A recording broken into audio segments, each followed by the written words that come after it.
Good afternoon everyone. So my dear students, as I promised कि अब मैं आप लोगों के लिए एकेडमिक लेक्चर्स बनाने वाली हूँ।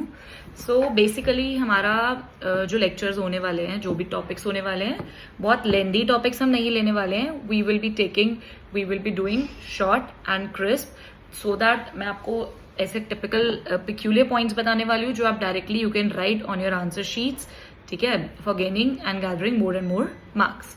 Okay, so first topic that we will be starting and that we will be recording for all of you is pericoronitis. So what is pericoronitis? Pericoronitis को पहले हम 3 पार्ट्स में डिवाइड कर देते हैं.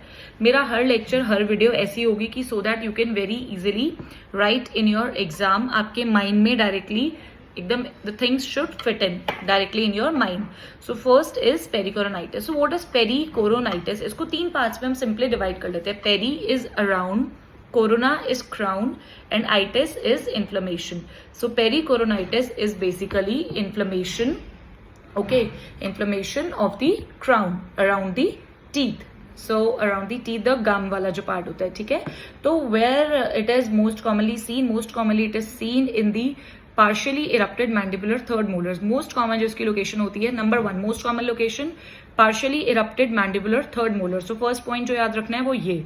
उससे पहले क्या था? पेरिकोरोनाइटिस, ठीक है. उसको 3 पार्ट्स में डिवाइड किया. अनदर इंपॉर्टेंट थिंग कि हम जो इसके ऊपर जो पूरा सॉफ्ट टिश्यू जो आ जाता है, जो फ्लैप, उसको हम क्या बोलते हैं? ऑपरक्यूलम. तो उस ऑपरक्यूलम की इन्फ्लेमेशन को क्या बोलेंगे? ऑपरक्यूलाइटिस. तो another name for this is operculitis, ठीक है. मोस्ट कॉमनली किन में पाया जाता है? यंग एडल्ट्स में, ठीक है, जिसके अंदर लास्ट मोलर्स अभी इरप्ट हो रहे होते हैं. एंड वेरी हाई इंसिडेंस सबसे ज्यादा कौन से एज ग्रुप में होता है? 20 to 29 years of age. Okay, so all these points I hope you all remember now. अब इसके बाद होता है कि सबसे ज्यादा कैसे वाले इंपैक्टेड टीथ के अंदर होता है. तो 67% जो रफली जो होता है, 67% जो होता है वो वर्टिकल इंपैक्टेड में होता है. देन उसके बाद मीजियो angular around 12% and 14% around डिस्टो angular. तो सबसे कम तो 14% एंड डिस्टो एंगुलर 7%.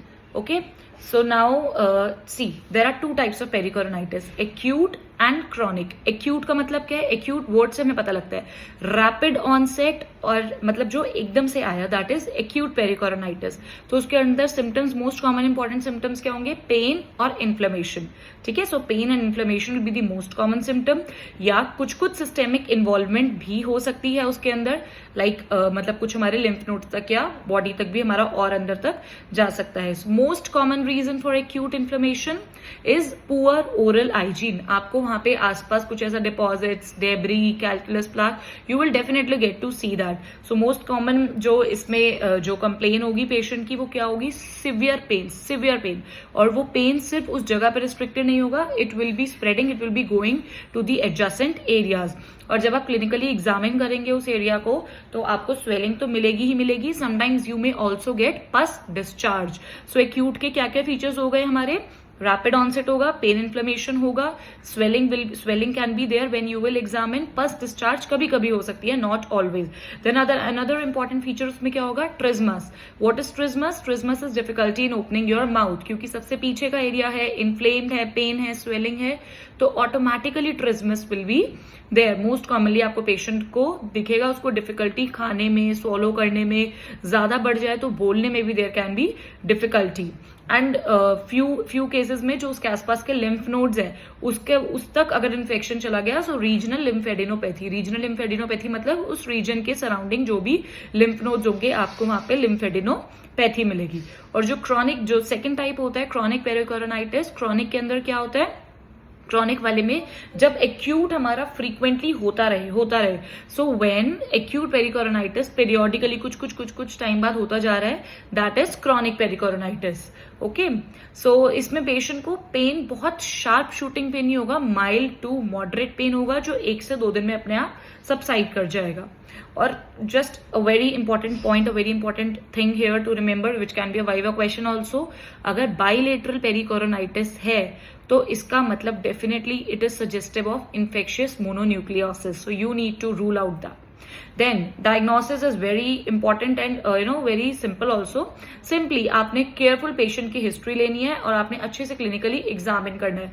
कोई आपको इनफ्लेम पेरिकोरोनल फ्लैप मिलता है वहां पे, पस डिस्चार्ज हो भी सकती है, नहीं भी हो सकती है, both the things. Plus there is trismus, there is mild to moderate pain, sign and symptoms जो आपको लग रहा है कुछ सिस्टेमिक इन्वॉल्वमेंट भी हो गया. So that is these are the basic diagnostic steps.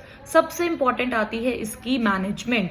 Now see, management हम स्टेप बाय स्टेप चलेंगे. अगर पेशेंट को सिर्फ लोकलाइज्ड पेन है, कोई रीजनल या सिस्टेमिक इन्वॉल्वमेंट नहीं है, तो हमारा जो ट्रीटमेंट होगा वो भी लोकलाइज्ड होगा. What is localized treatment? हम वहां पे कुछ भी फूड लॉजमेंट हुआ हुआ है या कुछ भी प्लाक है, कुछ भी डिब्राइडमेंट प्लाक है वहां पे, हम उन सबको डिब्राइड करेंगे. अगर वहां पे पस है तो पस को हमें वहां से ड्रेन करना पड़ेगा. सो बेसिकली हम एरिया को अच्छे से इरिगेट करेंगे नॉर्मल सलाइन या कोई क्लोरहेक्सिडीन या बीटाडिन, एनी माउथ वॉश, मतलब एनी एंटीसेप्टिक माउथ वॉश के साथ हम उसको अच्छे से डिब्राइड करेंगे. हाइड्रोजन पेरोक्साइड में ऑल्सो बी यूज. देन उसके बाद हम धीरे से फ्लैप को एलिवेट करेंगे स्केलर या क्योरेट की हेल्प से.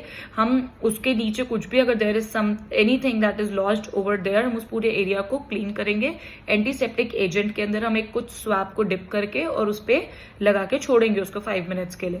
अगर आपको ऐसा लगता है कोई शार्प ऑक्लूजल सरफेस है या कुछ ऑक्लूजल एडजस्टमेंट करने की जरूरत है, you will do that. So this is the first line of treatment. Now secondly, अगर वहां पे पस डिस्चार्ज आपको लगता है पस बहुत ज्यादा फिल हुई हुई है, तो आप 12 या 15 नंबर ब्लेड से एंटीरो पोस्टीरियर इंसिजन देंगे और पस की वहां से अच्छे से ड्रेनेज कराएंगे. आप पस इलेक्ट्रोड या इलेक्ट्रोकॉटरी की हेल्प से भी वहां से क्लीन कर सकते हैं. पहले टाइम में हम कुछ केमिकल्स लाइक ट्राइक्लोरोएसिटिक एसिड या फिर क्रोमिक एसिड यूज करते थे, but now they are no more use उनकी टॉक्सिसिटी की. And lastly, if there is systemic involvement, अगर आपको लगता है कि पेशेंट को सिस्टेमिक टॉक्सिसिटी या सिस्टेमिक इन्वॉल्वमेंट है, then you will go for antibiotic treatment. Antibiotic treatment आपको तब भी देना पड़ सकता है अगर पेन या स्वेलिंग बहुत एक्सेस है. सो एंटीबायोटिक एंड एनाल्जेसिक्स हम वो दोनों भी साथ में पेशेंट को देंगे.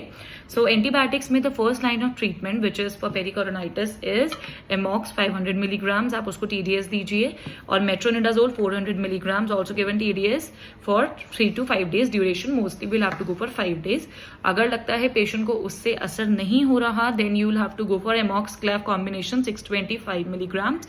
Plus if patient is allergic to amox and patient can't take amox, then you'll have to go for erythromycin.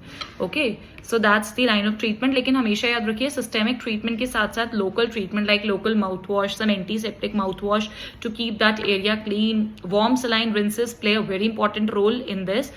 All these things have to be taken care of. So that's the whole soul about the treatments. So that's how I'll be covering the topics like 6 to 7 minutes. Pericoronitis का अब अगर आपको topic आता है, I hope you will be able to write properly full. सबसे पहले होता क्या है हमने वो डिस्कस किया. इंसिडेंस कौन से एज ग्रुप्स में ज्यादा होता है, किन इंडिविजुअल्स में ज्यादा होने के उसके चांसेस होते हैं, कौन से एरियाज में ज्यादा होता है. Then how are you gonna, what are the types, acute and chronic. उसके बाद हमने डिस्कस किया कि हम उसको डायग्नोज कैसे करेंगे. And lastly and most importantly, how we are gonna manage this. तो पेरिकोरोनाइटिस और operculitis, it is both viva के लिए भी इंपॉर्टेंट क्वेश्चन है एज वेल एज थ्योरी के लिए भी. So that was the first lecture on the topic. So now with this देखिए, अब आपको टॉपिक्स जो है, देखिए I am gonna decide myself, या but if you want any topic you can always write in comment section, so we will be making that topic also. Thank you.